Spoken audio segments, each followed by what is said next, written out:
fans and random viewers for different types of media and or outlets to this month's edition of my WWE Bullshit Flash, hosted by me, the WrestlingShuffler. Now, if you're seeing this for the very first time, as how it goes. I'm going to address 6 rumors and or topics regarding to WWE. I will address them and flash the 6 topics or random rumors. Bullshit right down to swell. Now that you got it, let's start addressing our first bullshit topic.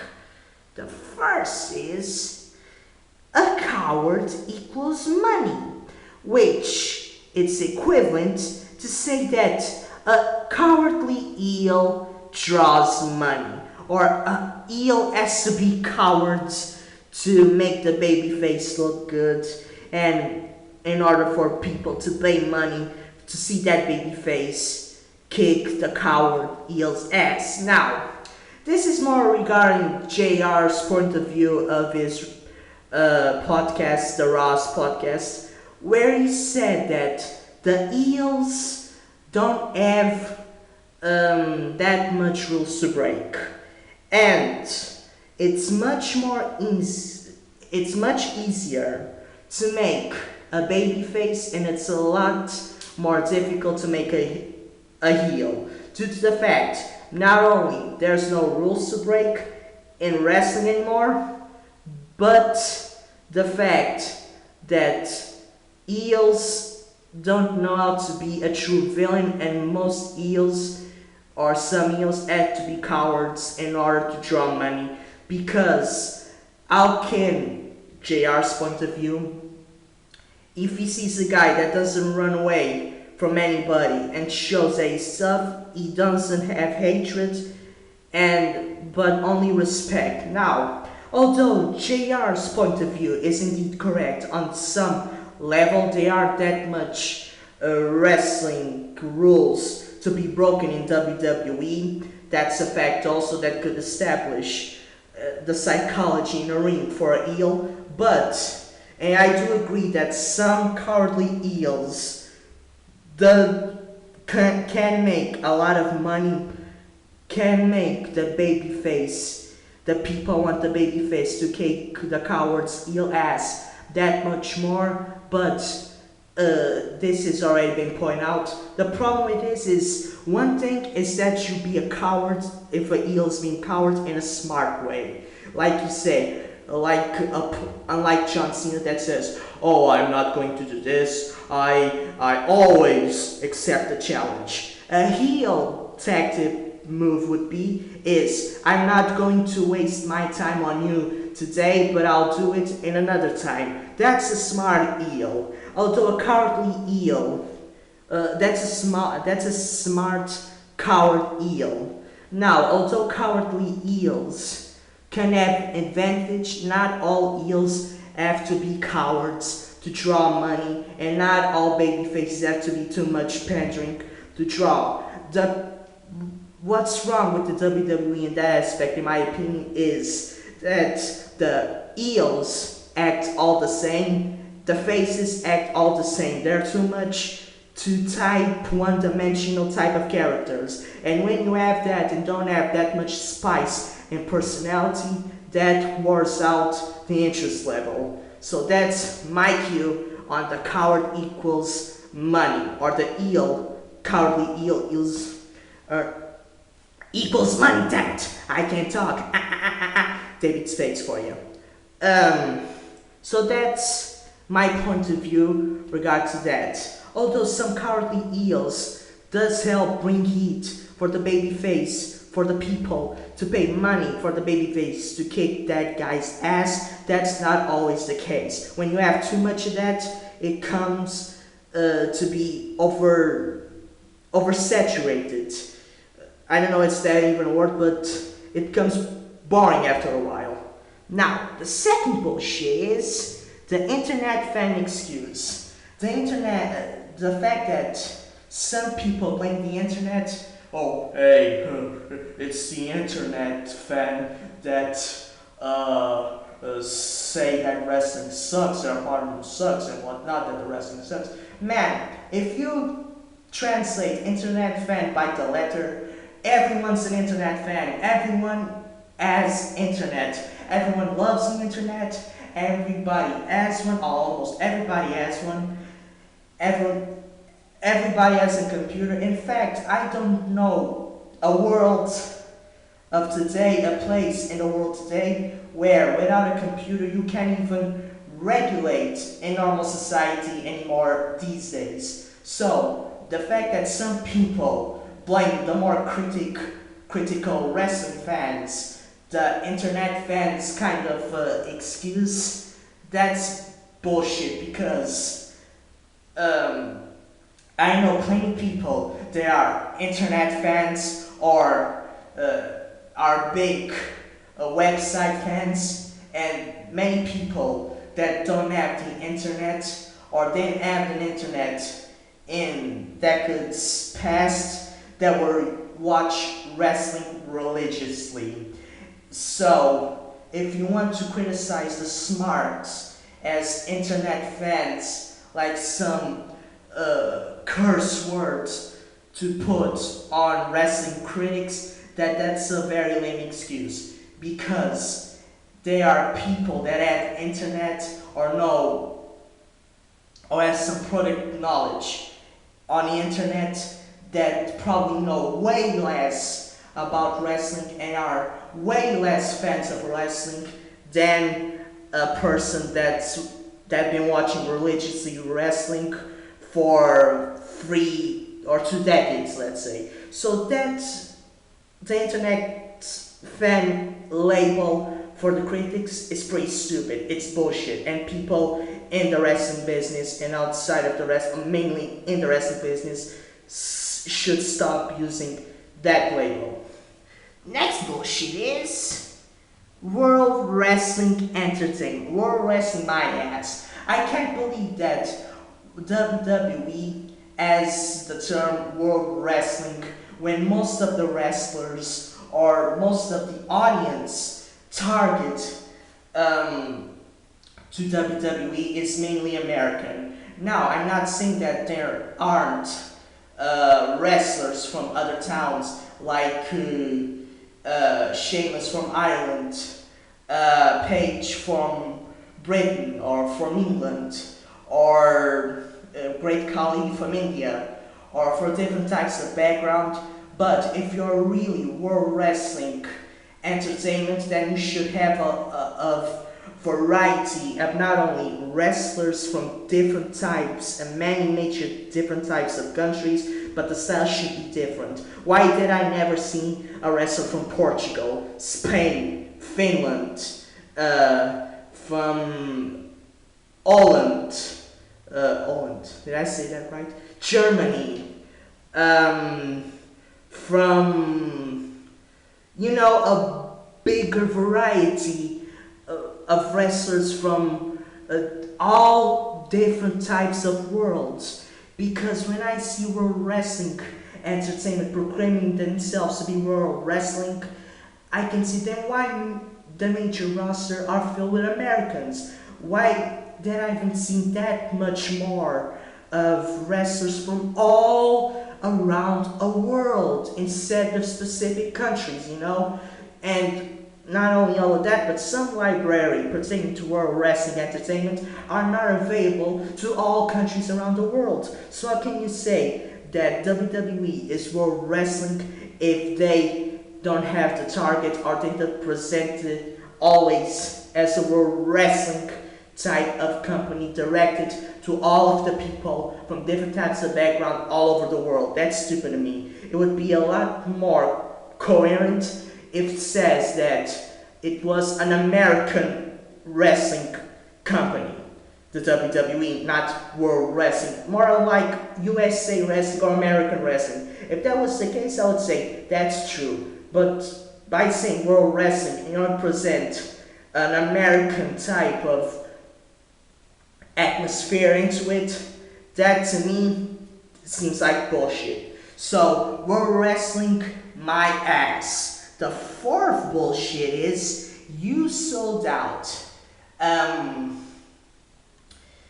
The sold out label, I feel that it's used too much without no real justification. First, everyone that's in the entertainment business wants to make money.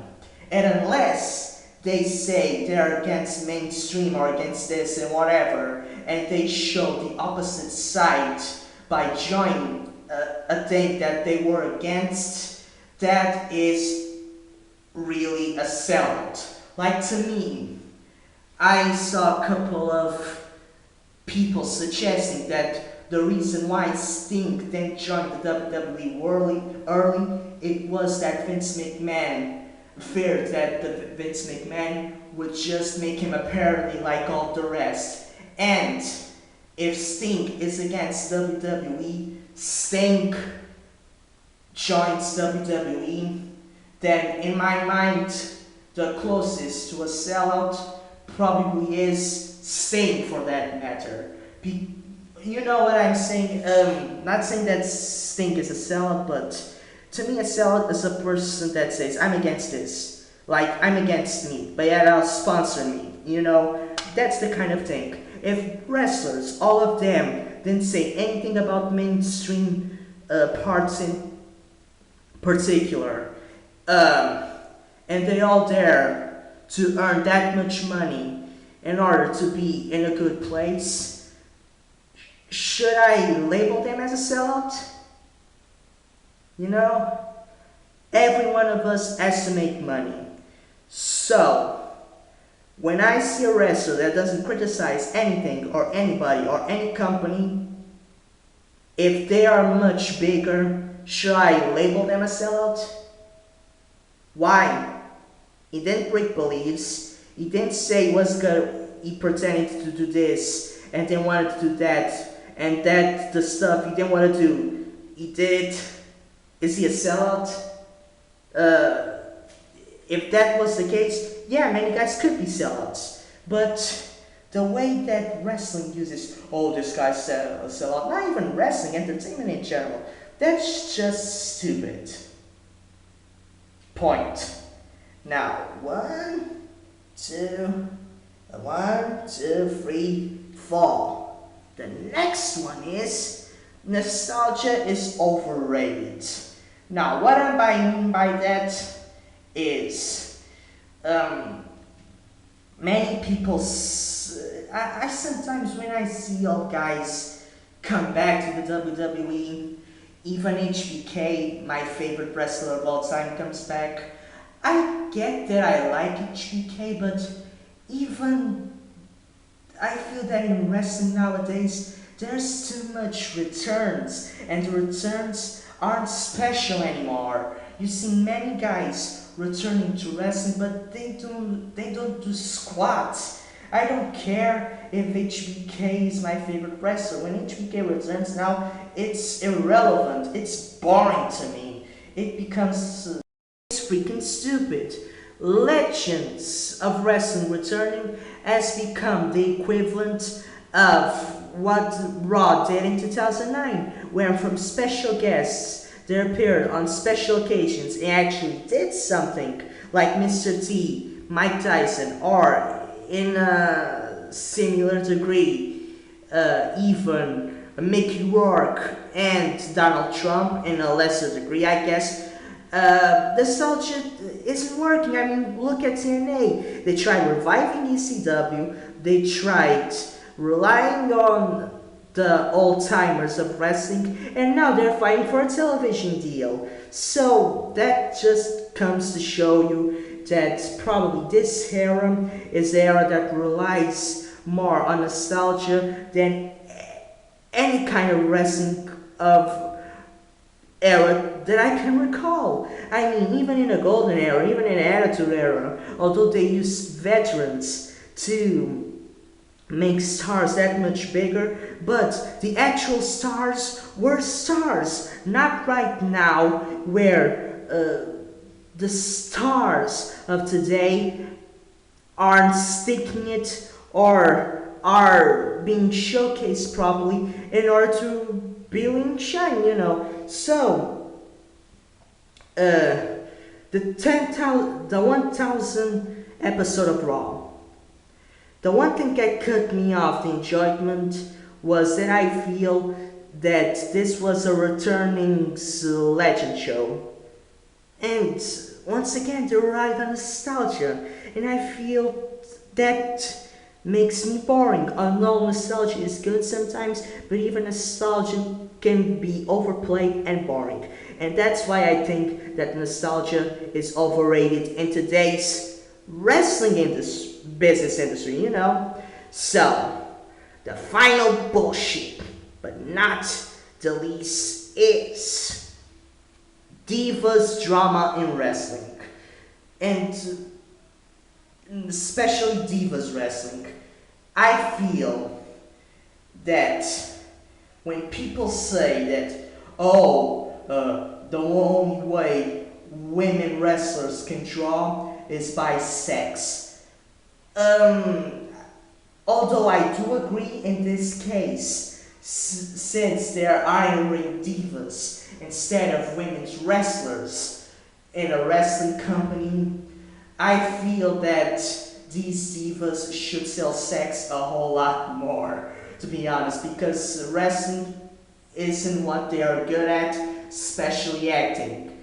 Especially one of the bigger storylines, that's the Bella Twins. Now, when I'm saying this, I'm not saying that women only can be used in sexual types of fields in wrestling. No, WWE's writing is so boring that they don't know how to book different types of women, because they could be a women like China or Awesome Kong in the WWE. That would help. If they would play more of a mother type of responsible character, independent woman, that could help. But the limited writing for women in terms of personality in the wrestling business it shows. And I feel that since the WWE doesn't know how to book women in wrestling, that doesn't involve even cheap soap dramas or sexual stuff, then I feel if you're gonna see lame divas doing drama, bad drama, they can't even act, they should rely on sexual stuff, At least the women in WWE could be used more effectively, because if the WWE could write stories for different types of women's personality, that I say they shouldn't rely too much on sex or drama. But since WWE doesn't know how to book a quality wrestling show, or doesn't bother book a quality wrestling show anymore, then I feel, and they rely on divas, the hottest looking women on television, they just should rely more on selling sex. You know what I'm talking about. So, and of that, or sell better stuff than we're seeing with this divas drama bullshit that's boring most of us. So, this has been this month's edition of WWE Bullshit Address. Now it's time to flush them.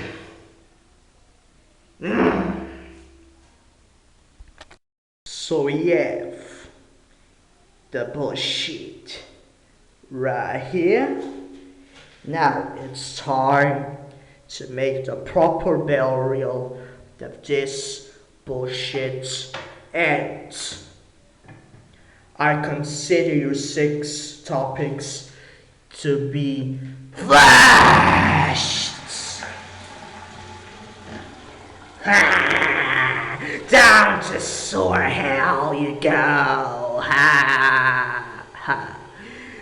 Now, this is the conclusion of this month's Bullshit Flush Edition. Tell me what you like, tell me what you didn't like, comment, share your cards in the comments down below.